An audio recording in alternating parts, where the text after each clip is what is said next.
everyone, welcome to my channel. My name is Nora and today I'm going to be talking to you guys about the law of attraction and why it does not work for some of us. So, the law of attraction, it is bringing into our reality whatever it is that we desire. But there are a few steps to doing so. First step, get clear. Know exactly what it is that you want. Second step, ask. Whether you ask God or the universe or whichever higher power that you believe in. For the sake of this video, I'm just going to call it the universe. Third step, visualize. Visualize about that thing that you want, think about it, daydream about it as long as it feels good to you. Fourth step, believe. Believe that the universe has listened and will deliver. Fifth step, gratitude. Feel grateful, feel thankful, appreciative for anything that is working out in your life. Feel thankful knowing that the universe listens and delivers. When it comes to the law of attraction, I believe that all of us practice it daily, knowingly and unknowingly. Every time that we wish for something, every time that we hope for something, we know what we want, we ask for it. We're usually just unsure if it's going to happen into our lives or not. And I believe that's the step we mess up on, because believing is one of the most crucial steps in the law of attraction. And with that, I'm going to move on to mistakes that I used to make. These mistakes led me to believe at some point that the law of attraction just doesn't work. But in reality, I was just using ways that didn't work. So, mistake number one was force visualizing. When we visualize about that something that we want, we usually feel good and excited. And that becomes our signal that we send out to the universe. Universe is just like a mirror. It reflects back to us events and situations that match our signal. So when you're feeling good and excited while visualizing, that's good. Keep visualizing. And you can go as general or as detailed as you want. But what I used to do was, I would feel good for a day or two, then I would feel impatient. Where is it? I don't have what I want.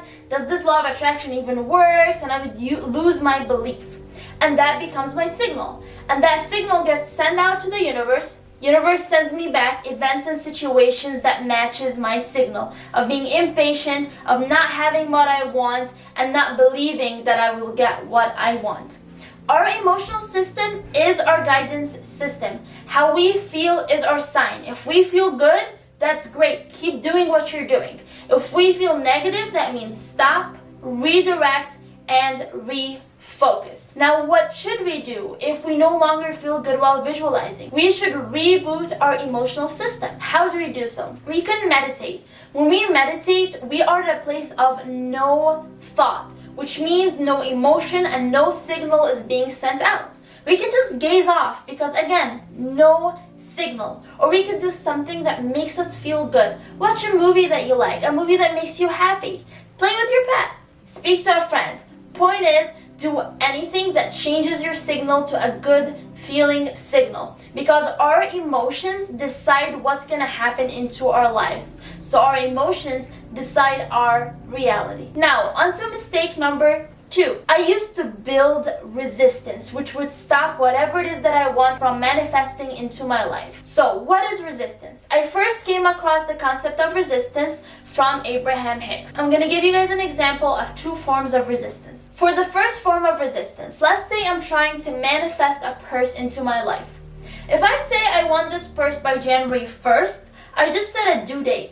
That due date just put a big block of resistance on that pathway of that item into my life. If I said I want a purse within the next few months, now that block just got a little bit smaller. How about if I said I want a purse within the next year? That block got even smaller. And how about if I said I want that purse to make its way into my life whenever the time is right? Now I put 0 blocks in that pathway, and most likely that purse will make its way into my life a lot faster than it would have with setting a due date. Now, the second form of resistance is deciding how that thing that you want will manifest into your life. I'm going to give you guys a little story. So, every Wednesday I used to watch this show. So Wednesday comes, I'm sitting on my couch and I'm ready to watch my show. Then all of a sudden, boom, TV just goes blank. So all I did was I said, God, please allow me to watch the episode. And that's it. A minute or two later, I got inspired to bring my laptop and look up that episode. And then 5 minutes later, if not less, I was already watching that episode. While I was watching the episode, I realized that I had just manifested watching the episode. Now, what I did was I kept it general and I said, God, please allow me to watch that episode.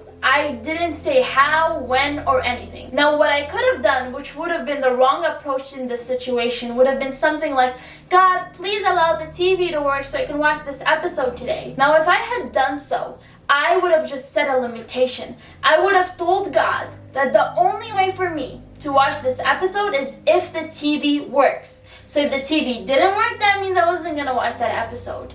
And that is a big block of resistance. When we want something, we should not worry about how it's going to manifest into our lives.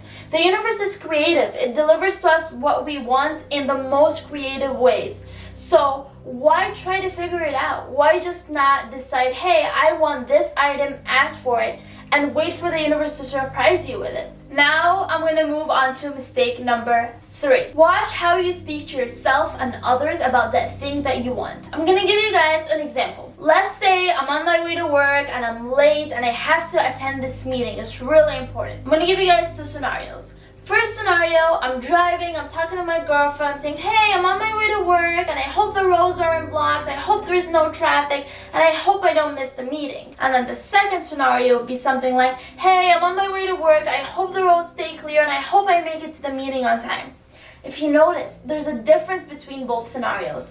First scenario, I was coming and speaking from a place of avoidance, avoiding what I don't want. I hope there is no traffic, roads are not blocked, and I do not miss my meeting. Now, all my subconscious is hearing is traffic, blocked, miss the meeting. And that affects how I feel. I'm starting to feel anxious. I'm starting to feel like I'm in a hurry.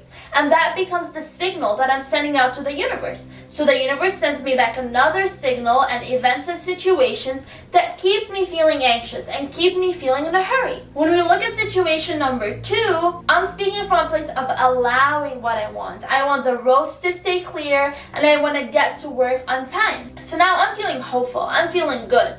This is the signal that I'm sending out to the universe. So the universe will send me back events and situations that will keep me feeling good. And this is with everything in our lives. Let's speak from a place of allowing rather than from a place of avoiding what we don't want.